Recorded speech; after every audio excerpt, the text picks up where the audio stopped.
ये लड़का जो पकौड़े की दुकान चला रहा है, क्या लगता है ये मेहनत करके कितना अमीर बन सकता है? शायद ये आगे चलकर एक बड़ा सा रेस्टोरेंट खोल ले और हो सकता है पैसे कमाकर 2 मंजिला मकान बना ले। इससे ज्यादा क्या ही कर लेगा ये? शायद आप भी यही सोच रहे होंगे, लेकिन यही वो लड़का है जो आगे चलकर भारत का सबसे अमीर इंसान बना, जिसे आज पूरी दुनिया जानती है, और इनका नाम है धीरू भाई अंबानी। आखिर कैसे ये पकौड़े बेचने वाले इस गरीब लड़के ने 75,000 करोड़ रुपए के टर्नओवर वाली कंपनी बनाई? आज के इस वीडियो में हम धीरू भाई अंबानी की सक्सेस स्टोरी जानने वाले हैं। अगर आपने इस वीडियो को पूरा देख लिया तो ये आपकी जिंदगी में बदलाव जरूर लाएगी। इस कहानी की शुरुआत होती है 28 दिसंबर 1932 से, जब गुजरात के चोरवाड़ गांव के एक मिडिल क्लास फैमिली में धीरजलाल हीरालाल अंबानी का जन्म हुआ था। और यही आम सा दिखने वाला लड़का आगे चलकर धीरू भाई अंबानी के नाम से मशहूर हुआ। इनके फादर हीराचंद गोवर्धन भाई अंबानी गांव के एक स्कूल में बच्चों को पढ़ाने का काम करते थे। जब धीरू भाई अंबानी 5 साल के हुए तब उनका एडमिशन बहादुर खान जी स्कूल में करा दिया। धीरू भाई अंबानी को पढ़ाई लिखाई से कोई खास लगाव नहीं था, लेकिन फिर भी पापा के डर से उन्हें स्कूल जाना पड़ता था। हीराचंद जी के कुल 5 बच्चे थे और जैसे जैसे बच्चे बड़े हो रहे थे उन्हें स्कूल की सैलरी से घर चलाने में काफी प्रॉब्लम हो रही थी। इसी गरीबी और तंगहाली से परेशान होकर एक दिन धीरू भाई अंबानी ने फैसला किया कि अब वो पढ़ाई छोड़कर कुछ काम करेंगे। वैसे तो बेटे के इस फैसले से हीराचंद काफी नाराज हुए और उन्हें वापस स्कूल भेजने की कोशिश करने लगे, लेकिन धीरू भाई की जिद के सामने उन्होंने भी हार मान ली थी। अब धीरू भाई काम तो करना चाहते थे, लेकिन उन्हें समझ नहीं आ रहा था कि आखिर करें क्या, और फिर इस तरह काम की तलाश में वो इधर उधर घूमते रहे। एक दिन वो अपने गांव के एक मंदिर पहुंच गए। उन्होंने देखा कि अक्सर सुनसान रहने वाले मंदिर में आज बहुत भीड़ लगी हुई थी। जब पता किया तो मालूम पड़ा कि ये भीड़ हर साल फरवरी के महीने में किसी प्राचीन मान्यता की वजह से लगती है। ये देखकर धीरू भाई अंबानी ने सोचा कि क्यों न इस मौके का फायदा उठाकर यहाँ पकौड़े बेचे जाए। धीरू भाई अंबानी को उनके पापा की तरफ से जो पॉकेट मनी मिलती थी उसे वो एक गुल्लक में जमा करते थे, लेकिन अब इस गुल्लक को तोड़ने का वक्त आ चुका था। उन्होंने बिना किसी देरी के गुल्लक तोड़कर पैसे निकाले और उस पैसे से ठेला खरीदा और मंदिर के पास पकौड़े बेचने लगे। शुरुआत में तो उनको बहुत फायदा हुआ, लेकिन कुछ वक्त के बाद जब मंदिर में भीड़ कम होने लगी तो फिर उनकी आमदनी भी ना के बराबर हो गई। ऐसे में उनको लगा कि अब यहाँ पर वक्त बर्बाद करने से कोई फायदा नहीं, इसलिए उन्होंने अपना ठेला बेच दिया और उस पैसे को बैंक में जमा कर दिया। आगे चलकर वो फिर किसी काम की तलाश में लग गए। उस दौरान उन्होंने देखा कि बहुत सारे लोग काम करने के लिए यमन देश में जा रहे हैं, और आज से पहले जो भी यमन गया था उनकी फाइनेंशियल कंडीशन काफी बेहतर हो गई थी। लेकिन इसके पीछे की वजह क्या थी? इसका जवाब ढूंढने पर धीरू भाई अंबानी को पता चला कि यमन में इंडिया से काफी ज्यादा पैसा बनता है। इसलिए धीरू भाई अंबानी सन 1950 ने दौरान महज 17 साल की उम्र में अपने बड़े भाई रमणिक लाल के पास यमन चले गए। यमन पहुंचने के बाद धीरू भाई अंबानी को उनके बड़े भाई ने ए बेसे एंड कंपनी के पेट्रोल पंप पर काम दिला दिया। यहां काम करते हुए उनकी सैलरी 300 रुपए महीना हो गई। इस पेट्रोल पंप पर काम करते हुए धीरू भाई अंबानी लोगों को अलग अलग प्रमोशनल मेथड से इनकरेज करते थे कि वो ज्यादा से ज्यादा पैसों को पेट्रोल डलवाएं। उनके ऐसा करने की वजह से पेट्रोल पंप का रेवेन्यू काफी बढ़ गया और उनके काम से खुश होकर उन्हें पेट्रोल पंप का मैनेजर बना दिया गया। पेट्रोल पंप पर काम करने के बाद भी धीरू भाई के पास काफी टाइम बच जाता था। ऐसे में उन्होंने सोचा क्यों ना इस खाली टाइम में एक जॉब कर ली जाए।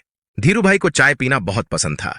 वैसे तो उनके पास 2 ऑप्शन थे, या तो वो रोड साइड पर 10 पैसे की चाय पिए या फिर किसी 5 स्टार होटल में 1 रुपए की। लेकिन यहाँ पर धीरू भाई ने 1 रुपए वाली चाय को ही चुना, ताकि वो यहाँ पर बैठे अमीर लोगों की बातें सुन सके कि आखिर वो ऐसा क्या करते हैं कि वो इतने अमीर हैं। फिर उन्होंने वहां बैठे अमीर लोगों की बातें सुनी, जिनमें से एक आदमी दूसरे को बता रहा था कि क्या तुम्हें पता है, हमारे यमन में जो चांदी के रियाल के सिक्के चलते हैं ना, उनमें लगी चांदी की कीमत इस रियाल से भी ज्यादा है। यानी 100 रुपए के सिक्कों में 110 रुपए की चांदी है। अगर कोई इन सिक्कों को पिघलाकर चांदी निकाल लें तो फिर उसके पास पैसे ही पैसे होंगे। अब वैसे तो ये लोग मजाक मजाक में ये सब बातें कर रहे थे, लेकिन धीरू भाई अंबानी ने इस बात को सीरियसली ले लिया। धीरू भाई ने एक मशीन खरीदी और फिर लाखों की तादाद में सिक्कों को पिघलाना शुरू कर दिया। जैसे जैसे धीरू भाई का ये काम आगे बढ़ा, मार्केट में सिक्कों की कमी होने लगी और गवर्नमेंट भी बात से परेशान थी कि आखिर ये सिक्के जा कहां रहे हैं। जब गवर्नमेंट ने इसकी जांच की तो धीरू भाई अंबानी का नाम सामने आया, लेकिन जब तक पुलिस धीरू भाई के ठिकाने पर पहुंचती उससे पहले ही धीरू भाई अंबानी सारा पैसा लेकर इंडिया रवाना हो चुके थे। ये साल था 1958। जब धीरू भाई वापस अपने घर पहुंचे तब उनके पिता ने देखा कि वो नौकरी छोड़कर वापस आ गए हैं, तो उनके पिता काफी ज्यादा नाराज हुए। यमन से वापस आकर कुछ वक्त गांव में बिताने के बाद उन्होंने कोकिलाबेन से शादी कर ली और फिर उसके बाद अपना बिजनेस स्टार्ट करने के लिए मुंबई चले गए। 1958 में उन्होंने 50,000 रुपए के साथ रिलायंस कमर्शियल कॉरपोरेशन नाम से ऑफिस खोला और मसालों का व्यापार करने लगे। कुछ वक्त में बाद उन्हें पता चला कि मसालों की बजाय सूत का व्यापार किया जाए तो उससे ज्यादा फायदा होगा, लेकिन उनके पास इस व्यापार के लिए उतने पैसे नहीं थे। इसलिए उन्होंने अपने कजिन चंपकलाल दमानी के साथ मिलकर व्यापार करने का सोचा, जो पहले उन्हीं के साथ यमन में रहते थे। लेकिन जब उन्होंने इस इंडस्ट्री में एंटर करने का ट्राई किया तब उनको पता चला कि यहाँ पर व्यापारियों ने एक यूनियन बना रखा है और वो सभी मिलकर किसी भी नए व्यापारी को इस इंडस्ट्री में एंटर नहीं होने देते हैं। को एंटर करना है तो उसे पहले यूनियन के लीडर से परमिशन लेनी पड़ती है। इसीलिए यह काम धीरू भाई के लिए काफी चैलेंजिंग हो गया था। फिर भी काफी मशक्कत के बाद उन्हें ये परमिशन मिल गई, लेकिन इसके बाद उनको पता चला कि जिन फैक्ट्री से वो सूत खरीद रहे थे उन्होंने भी एक यूनियन बना रखा है और जिन्हें फाइनल प्रोडक्ट बेचा जाता था उन्होंने भी एक अपना अलग यूनियन बना रखा था। इस तरह ये सब लोग मिलकर बीच के व्यापारियों को लूट रहे थे, क्योंकि फैक्ट्री वाले महंगे में सूत को बेच रहे थे और दूसरी तरफ खरीदार उसे सस्ते में ले रहे थे और बीच में धीरू भाई और उनके जैसे व्यापारियों का नुकसान हो रहा था। ये सब देखने के बाद धीरू भाई ने एक बहुत बड़ा कदम उठाया और अपने यूनियन के सभी मेंबर्स को जमा करके ये डिसाइड किया कि हम सब फैक्ट्री से सस्ते में माल उठाएंगे और महंगे में बेचेंगे ताकि हमें भी अपने हक का पूरा प्रॉफिट मिल सके। लेकिन ऐसा करने पर मुंबई के कई बड़े व्यापारी नाराज हो गए और उन व्यापारियों ने पुलिस ऑफिसर को पैसे देकर उस जगह पर ताला लगवा दिया जहां पर खरीदारी के लिए बोली लगाई जाती थी। लेकिन धीरू भाई अंबानी का दिमाग भी किसी से कम नहीं था। उन्होंने जब गोदाम में ताला लगा देखा तो अपना विरोध जताने के लिए यूनियन के सारे मेंबर्स के साथ मिलकर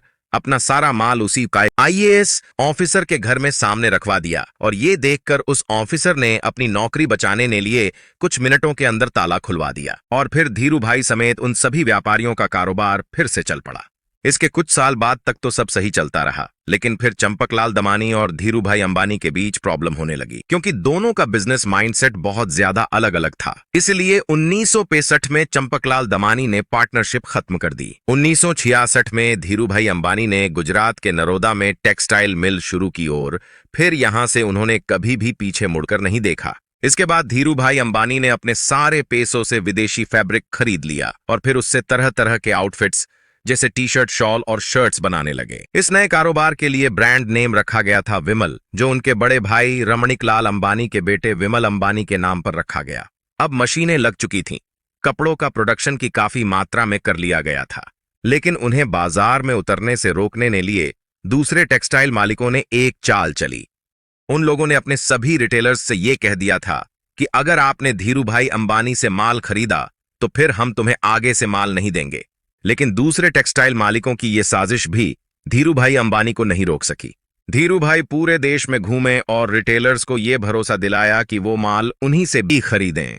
उन्होंने सभी रिटेलर्स से यह वादा किया कि अगर नुकसान होगा तो उनके पास आना और अगर मुनाफा हुआ तो अपने पास रख लेना। धीरू भाई की यह बात व्यापारियों को भा गई और उन्होंने उनसे जमकर खरीदारी की। क्वालिटी अच्छी होने की वजह से विमल के कपड़ों की डिमांड बहुत तेजी से बढ़ने लगी और एक मौका तो ऐसा आया जब एक ही दिन में देश भर में विमल के 100 शोरूम का उद्घाटन किया गया और विमल उस जमाने का नंबर 1 पॉलिस्टर ब्रांड बन गया। इसके अलावा वर्ल्ड बैंक की टीम ने जब धीरू भाई की कपड़ा मिल का इंस्पेक्शन किया तो फिर उन्होंने इसे इंडिया का बेस्ट टेक्सटाइल मिल कहा। लेकिन ये सफर धीरू भाई अंबानी के लिए इतना आसान नहीं था। इस एरिया में मिली सफलता के बाद धीरू भाई अंबानी ने धीरे धीरे कई दूसरे सेक्टर्स में भी अपने बिजनेस को एक्सपेंड करना शुरू कर दिया। 8 मई 1973 को कंपनी का नाम बदलकर रिलायंस टेक्सटाइल इंडस्ट्रीज लिमिटेड रखा और फिर 1976-77 के बीच कंपनी का एनुअल टर्नओवर 70 करोड़ रुपए हो गया। अब आया जनवरी 1978 जब धीरू भाई अंबानी ने आजाद भारत का पहला आईपीओ लाने का इरादा किया और फिर अपनी कंपनी को बॉम्बे और अहमदाबाद स्टॉक एक्सचेंज पर लिस्ट कर दिया। इस स्टॉक से लोगों ने भरपूर प्रॉफिट कमाया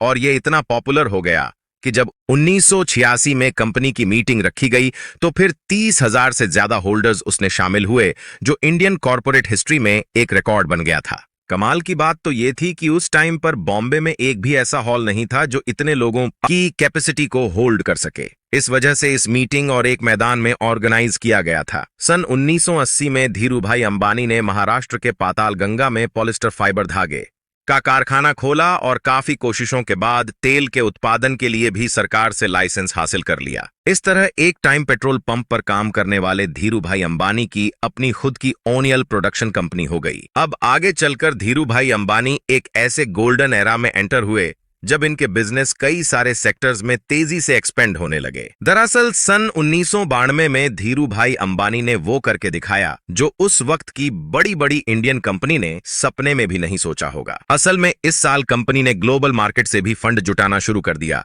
और ऐसा करने वाली रिलायंस देश की पहली कंपनी बन गई। साल 1995 में धीरूभाई अंबानी ने 9X USA के साथ मिलकर अपनी telecom company Reliance telecom private limited की भारत में शुरुआत की। इसके बाद 1998 से सन 2000 के दौरान धीरूभाई अंबानी दुनिया के सबसे बड़े रिफाइनरी पेट्रोकेमिकल्स को गुजरात के जामनगर में ओपन किया और इस टाइम पर धीरूभाई अंबानी का इतना मशहूर नाम हो गया था कि उनको विदेशों में भी पॉपुलैरिटी मिलने लगी। सन 1999 को धीरूभाई अंबानी को बिजनेसमैन ऑफ द ईयर के अवार्ड से भी नवाजा गया और सन 2001 में द इकोनॉमिक टाइम्स ने इन्हें लाइफ टाइम अचीवमेंट का अवार्ड दिया। मसाले और पॉलिस्टर से शुरुआत करने वाले धीरूभाई अंबानी साल 2000 तक देश के सबसे अमीर लोगों में शुमार हो चुके थे और फिर 6 जुलाई 2002 को हार्ट अटैक की वजह से धीरूभाई अंबानी ने इस दुनिया को अलविदा कह दिया और अरबों का साम्राज्य अपने बेटों के लिए छोड़ दिया।